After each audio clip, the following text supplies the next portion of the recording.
ಎಲ್ರಿಗೂ ನಮಸ್ಕಾರ. ನಾನು ಚೆನ್ನಾಗಿದ್ದೀನಿ, ನೀವೆಲ್ಲರೂ ಚೆನ್ನಾಗಿದ್ದೀರಾ ಅಂತ ತಿಳ್ಕೊಂಡಿದ್ದೀನಿ. ಯಾರೆಲ್ಲ ನನ್ನ ಚಾನಲ್ ನೋಡ್ತಿದ್ದೀರಾ ದಯವಿಟ್ಟು ಸಬ್ಸ್ಕ್ರೈಬ್ ಮಾಡಿ, ಒಂದು ಲೈಕ್ ಕೊಡಿ. ಬನ್ನಿ ಇವತ್ತಿನ ವ್ಲಾಗ್ ಸ್ಟಾರ್ಟ್ ಮಾಡೋಣ.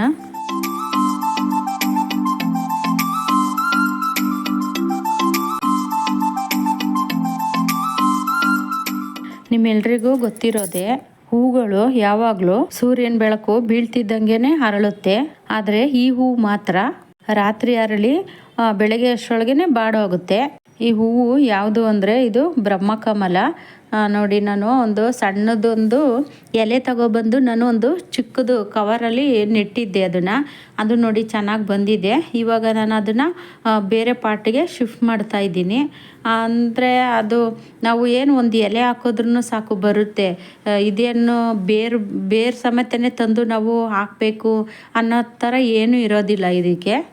ಈ ಹೂವಿನ ಬಗ್ಗೆ ನಿಮಗೆ ಗೊತ್ತಿರುತ್ತೆ, ಆದರೂ ನಾನು ಹೇಳ್ತಿದ್ದೀನಿ. ಈ ಹೂವು ವರ್ಷಕ್ಕೊಂದೇ ಸತಿ ಹೂವು ಬಿಡೋಂಥದ್ದು. ಈ ಬ್ರಹ್ಮಕಮಲ ಹೂವನ್ನ ದೇವಪುಷ್ಪ ಅಂತಲೂ ಸಹ ಕರೀತಾರೆ.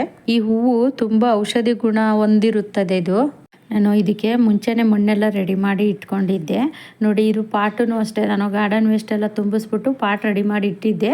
ಇವಾಗ ನಾನು ಅದಕ್ಕೆ ಅದು ಬ್ರಹ್ಮಕಮಲದ ಗಿಡ ನೆಡ್ತಾ ಇದ್ದೀನಿ. ನೋಡಿ, ನಾನು 2 ಎಲೆ ತಂದು ಹಾಕಿದ್ದೆ, ಎರಡೂ ಚೆನ್ನಾಗಿ ಬಂದಿದೆ. ನೋಡಿ, 2 ಪಾಟಲ್ಲಿ ಚಿಕ್ಕ ಪಾಟಲ್ಲಿ ಹಾಕಿದ್ದೆ. ಒಂದು ಕವರಲ್ಲೊಂದು, ಒಂದು ಪಾಟಲ್ಲೊಂದು 2 ಲೀಟ್ರದ್ದು ನೀರು ಕ್ಯಾನ್ ಬರುತ್ತೆ ನೋಡಿ, ಆ ನೀರಿಂದು ಕಟ್ ಮಾಡಿಬಿಟ್ಟು ನಾನು ಹಾಕಿದ್ದೆ. ಅದರಲ್ಲೂ ಚೆನ್ನಾಗಿ ಬಂದಿತ್ತು. ಹಂಗಾಗಿ ಇವಾಗ ನಾನು ಬೇರೆ ಪಾಟಿಗೆ ಶಿಫ್ಟ್ ಮಾಡ್ತಿದ್ದೀನಿ. ನಾವು ಯಾವುದೇ ಒಂದು ಗಿಡ ನೆಡಬೇಕಾದ್ರೂ ಅಷ್ಟೇ, ಫಸ್ಟು ಚಿಕ್ಕದ್ರಿಂದ ಆಮೇಲೆ ದೊಡ್ಡ ಪಾಟಿಗೆ ನಾವು ಶಿಫ್ಟ್ ಮಾಡ್ಕೋಬೇಕು. ಈ ಬ್ರಹ್ಮಕಮಲ ಗಿಡವನ್ನು ಮನೆಯಲ್ಲಿ ನೆಡೋದ್ರಿಂದ ಅದೃಷ್ಟ ತರುತ್ತೆ ಅಂತಲೂ ಸಹ ಹೇಳ್ತಾರೆ. ಈ ಹೂವನ್ನು ಬ್ರಹ್ಮದೇವರಿಗೆ ಪ್ರಿಯವಾದದ್ದು ಅಂತಲೂ ಸಹ ಹೇಳ್ತಾರೆ. ಅದು ದೊಡ್ಡ ಪಾಟನ್ನ ನಾನು ಮುಂಚೆನೇ ರೆಡಿ ಮಾಡಿ ಇಟ್ಕೊಂಡಿದ್ದೆ. ಇದನ್ನು ಮಾತ್ರ ಚಿಕ್ಕದು. ಇವಾಗ ಅದನ್ನು ರೆಡಿ ಮಾಡ್ತಾ ಇದ್ದೀನಿ. ನೋಡಿ, ಇದು ಮುತ್ತು ಮಲ್ಲಿಗೆ ಹೂವಿಂದು ಗಿಡ. ಇದು ಒಂದು 3-4 ಇತ್ತು, ನಾನು ತೆಗೆದುಬಿಟ್ಟೆ. 1-2 ಸುಮ್ಮನೆ. ಅದು ಹೂವು 2 ದಿನ 3 ದಿನ ಇರೋದೇ ಇಲ್ಲ, ಒಂದು ದಿನಕ್ಕೆ ಅಷ್ಟೇ. ಹಂಗಾಗಿ ನಾನು ಆ ಗಿಡನೂ ಒಂದು ತೆಗೆದುಬಿಟ್ಟಿದ್ದೀನಿ. ತೆಗೆದು ಅದ್ರದ್ದು ವೇಸ್ಟ್ ಇತ್ತಲ್ಲ, ಅದನ್ನು ಇದರಲ್ಲಿ ಹಾಕ್ಬಿಟ್ಟು ನಾನು ಅದ್ರ ಮೇಲೆ ಇವಾಗ ನಾನು ಅದು ಬ್ರಹ್ಮಕಮಲ ಸಸಿ ನೆಡ್ತಾ ಇದ್ದೀನಿ. ನಾವು ಈ ಥರ ಮಾಡ್ಕೋಬೇಕು. ಚಿಕ್ಕ ಪಾಟ್ ಆದ್ರೂ ಸ್ವಲ್ಪ ಗಾರ್ಡನ್ ವೇಸ್ಟು ಅಥವಾ ಕಿಚನ್ ವೇಸ್ಟು ಹಾಕ್ಬಿಟ್ಟು ನಾವು ಅದ್ರ ಮೇಲೆ ಗಿಡ ನೆಟ್ಟರೆ ಅದು ತುಂಬ ಹೆಲ್ದಿಯಾಗಿ ಬರುತ್ತೆ. ಬೇಕಾದರೆ ನೀವು ಇದನ್ನು ಅಬ್ಸರ್ವ್ ಮಾಡಿ, ಬೇಕಾದರೆ ಈ ಥರ ಮಾಡಿ ನೋಡಿ, ನಿಮಗೇ ಗೊತ್ತಾಗುತ್ತೆ ಅದು ರಿಸಲ್ಟು. ಗಿಡಗಳು ಎಷ್ಟು ಚೆನ್ನಾಗಿ ಬರುತ್ತೆ ಅಂತ ನಿಮಗೇ ಗೊತ್ತಾಗುತ್ತೆ. ನಾನು ಒಂದು 2-3 ವೀಡಿಯೋದಲ್ಲೂ ಸಹ ಹೇಳಿದ್ದೀನಿ, ತೋರಿಸಿದ್ದೀನಿ ನೋಡಿ. ನಾನು ಈ ಗಿಡಕ್ಕೂ ಅದೇ ಥರನೇ ಮಾಡ್ತಾ ಇರೋದು. ನಾನು ಯಾವುದೇ ಒಂದು ಗಿಡ ನೆಟ್ಟರು ನಾನು ಇದೇ ಥರನೇ ಮಾಡೋದು. ಈಗ ಇದಕ್ಕೆ ನಾವು ಗಾರ್ಡನ್ ವೇಸ್ಟೆಲ್ಲನೂ ಹಾಕ್ಬಿಟ್ಟು ಅದ್ರ ಮೇಲೆ ಗಿಡ ನೆಟ್ಟಿರ್ತೀವಲ್ಲ, ಇನ್ನೊಂದು 2-3 ತಿಂಗಳಷ್ಟರೊಳಗೆ ನೋಡಿ ಎಷ್ಟು ಚೆನ್ನಾಗಿ ಬಂದಿರುತ್ತೆ. ತುಂಬ ಚೆನ್ನಾಗಿ ಗಿಡಗಳೆಲ್ಲ ಬೆಳೀತವೆ ಮತ್ತು ಬೇಗನೂ ಬೆಳೀತವೆ ನಾವು ಈ ಥರ ಮಾಡ್ಕೊಂಡ್ರೆ.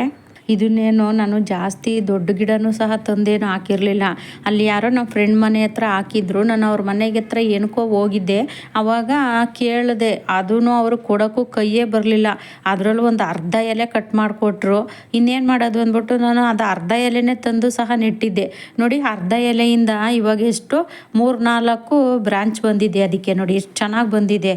ಈ ಥರ ಕೆಲವರು ಕೊಡೋದೇ ಇಲ್ಲ, ನಾವು ಗಿಡಗಳನ್ನ ಕೇಳಿದ್ರೆ ಕೊಡೋದೇ ಇಲ್ಲ. ಹಂಗಾಗಿ ನಾನೇನು ಮಾಡ್ತೀನಿ, ಕೆಲವ್ರ ಹತ್ರ ಕೇಳೋದೇ ಇಲ್ಲ, ನರ್ಸರಿಗೆ ಹೋಗಿ ತಂದುಬಿಡ್ತೀನಿ ಅಷ್ಟೇ.